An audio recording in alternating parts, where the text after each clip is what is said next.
There are those of you living life every day like there is a promise for tomorrow. Here's a newsflash. There is no promise for tomorrow.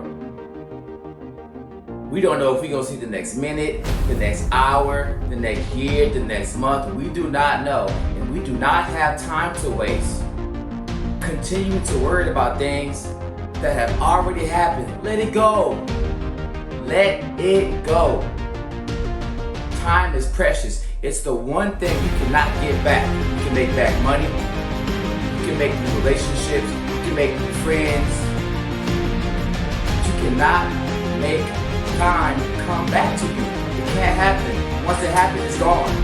When it passes by, it's gone. And you may think that there's an opportunity for you to get back what you spent time on. But if you do that, you're going to live in regret. And you will have regret for things that you wish you would have capitalized on right now today because you worried about thinking about, boom, I can do it tomorrow.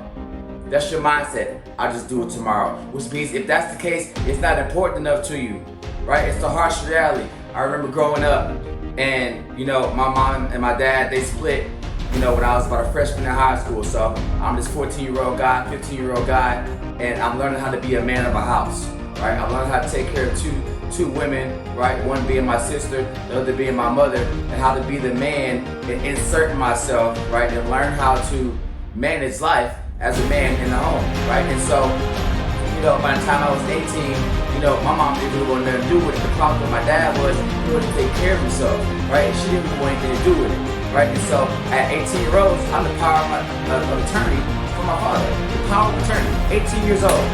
I'm still learning how to become a man myself, and here I am responsible for the man that brought me into this world, right? Total 180 on how life should be, right? And so, boom, as this time goes by, his health starts to decline. He's not taking care of himself then. Oh, I forgot to mention you guys, while I'm in high school, his health declined so much, he ended up in a nursing home, right? He couldn't take care of his own body, right? 49, 50 years old, maybe 48 at the time, right? And couldn't take care of his body. Late 40s, early 50s, right? Way too young, right? To not be able to take care of your body and not be able to capitalize on the moments that help turn a boy into a young man, right? And so I'm feeling my regret, I'm having my pain, I'm having my differences about it, right? But at the end of the day, I gotta do what I gotta do, right? And there were times as I traveled, right? My first year of college, I went off to school in West Virginia, right? I came back home, it's too cold, I didn't like it out there. I'm not built for the cold, man. I like it in the South.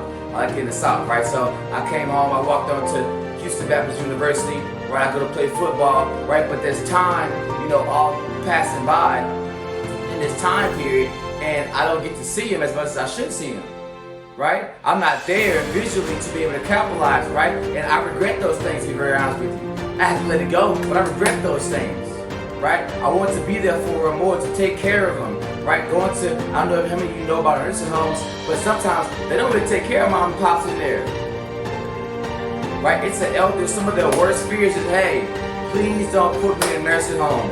Should I not be able to fend and take care of myself alone in a home? The last thing I want is to be in a nursing home, right? But that was a situation that we put in, right? Because I didn't really have the time, better yet the finances, right? My mother didn't have the time or the finances. My sister's in school, and the rest of his family are not in the local city, right? They're in other areas of the world, right? And so I had to step in, right, and take responsibility, right? But I regret thinking, oh, I'll go see him tomorrow. Oh, I'll go see him next week. Oh, I didn't get to it today, I'll go next time, right? And the times that I was able to see him, it broke my heart to see the person who I want to help me become a man at one of the most critical times of my life, not be able to do so. Not be able to do so. Kidney failure, dialysis, strokes, cataracts, high cholesterol, look, you name it, my father almost had it, right? And so going through these times, right, I remember a few years later on down the road, I brought a child into this world. And I'm busy going about my life trying to survive, right? Because while I was in college, although I had a scholarship in West Virginia, walked away from it, walked on to a different school, right? Made that football team, about to earn my scholarship, tore my meniscus, boom. Oh, by the way, it was already torn that summer. I didn't even know.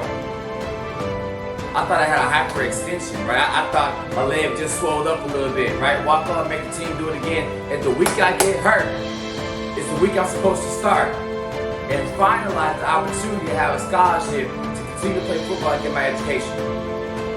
But things happen, God had a different plan, right? And so in this meantime, going about life, I'm learning how to be a man, how to pay bills, how to have a household, right? So I brought a child into this world, right? As I bring a child into this world, right, it's crazy how life works, but unfortunately, my father left. My father left. And I remember going to the nursing home to see him.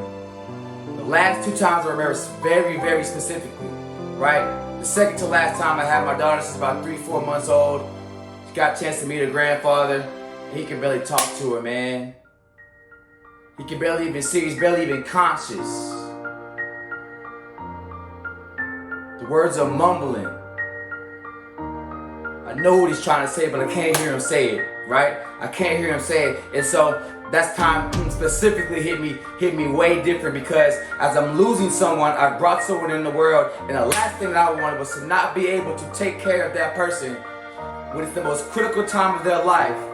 That transition from being a child, being a teenager, to becoming an adult. Right? And so about a month and a half later, I had to see my dad, and I remember it was heavy on my heart to just stop by. I didn't really have much time, to be honest, as well. And I was working 2 jobs, trying to take care of the home, right? Trying to take care of a child, trying to take care of my family. And so I stopped by to see him, right? And I remember him sitting there, and by this time he couldn't talk at all.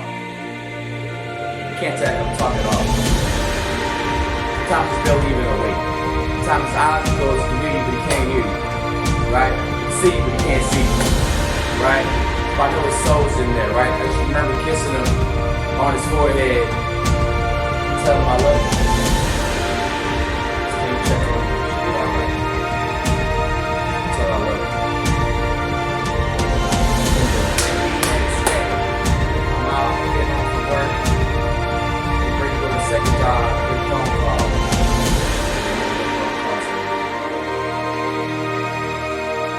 And what hurt me the most is that when I got the information, I couldn't cry. It wasn't ready to cry yet.